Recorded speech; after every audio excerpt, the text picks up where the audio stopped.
That verdict today is what community activists here in the Metro have been calling for a year now, but they acknowledge the huge amount of work that still needs to be done. WHO 13's Monica Madden talked with some of those folks today. She joins us live in downtown Des Moines. Monica. Hey Dan, yeah, I actually have Rob Johnson with me here right now, and Rob is a community activist and leader. And Rob, you have been involved in the fight for racial justice, not, for a long time now, but since the beginning, since when George Floyd was killed, a lot has happened since then, a lot of emotions. Yeah. Walk me through your emotions just over the past year and, expectations today and how you're feeling now.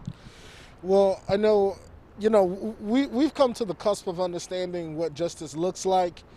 And I just got done watching the press conference of the George Floyd family with Ben Crump and Reverend Al Sharpton.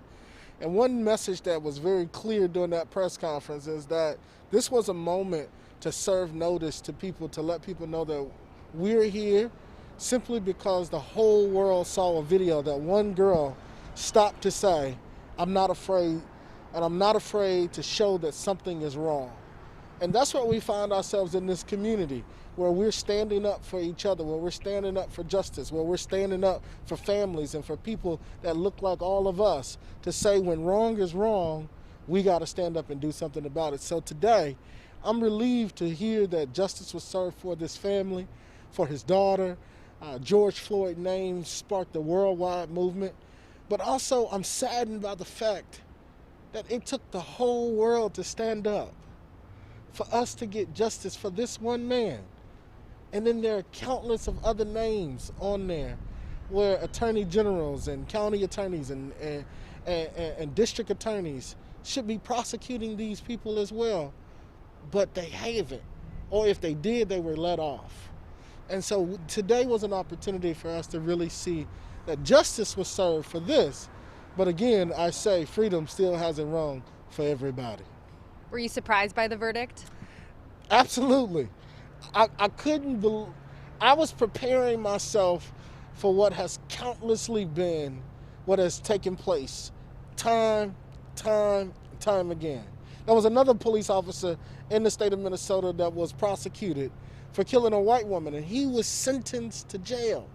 But then there were countless of others who were prosecuted in other areas who were found not guilty. As a matter of fact, the man who shot Mr. Blake is now back at work in Kenosha, Wisconsin.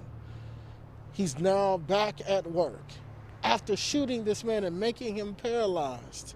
He didn't use a taser. He didn't use any other de-escalation opportunity. He shot this man. And luckily, Blake lived to tell us the story. But there are countless of others. Breonna Taylor in her room, come to find out they are in the wrong house. And then you mean to tell me that we bring her boyfriend up on charges because he defended his home for shooting back? We got so much more work to do. This was definitely a great opportunity for us to see what can be done. I believe that this sets the precedent, that this should put everybody on notice. If you are doing something wrong, we are going to prosecute you to the fullest extent of the law. So that means that we need people to understand that the legal system has to do its job. It hasn't always, but today it has. And when you talk about, this being the first step and a very important one in setting that precedent, what more work needs to be done, not just in the nation, but here in Iowa? So let me tell you, Iowa right now, we're in a predicament where we see down here at this building, this Golden Dome, with our state house, with our state legislators. Last year, we passed this perfect union bill to try and get everybody on the same page, to tell everybody that there is a moment of unity, that there is a moment of peace. For us to come back and now prosecute somebody for protesting, for us to tell people that the 1619 project is no longer valid, for us to tell people that diversity isn't important, for us to allow anybody and everybody without a permit to purchase a gun. Like, we have so much work to do, specifically here in Iowa.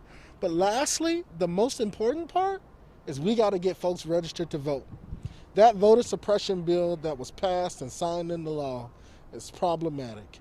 And we should never want to hinder people from voting. We should never want to stop people from voting. We should always encourage more people to vote. That is how we change the system. So voting is definitely what we're on. Like I said earlier, Al Womble and myself will be out all summer traveling throughout the entire state, encouraging people to get registered to vote, because this is how we're going to create systemic change. Not just one case, not just one policy, but a whole system. All right. Thank you so much, Rob. We are out of time, but clearly a lot of topics to unpack here. And we know that these conversations that are so important to have will be continuing. And we're going to have a lot more in our coverage later tonight on the 9 and 10 o'clock news. Thank you so much, Rob. Thank you.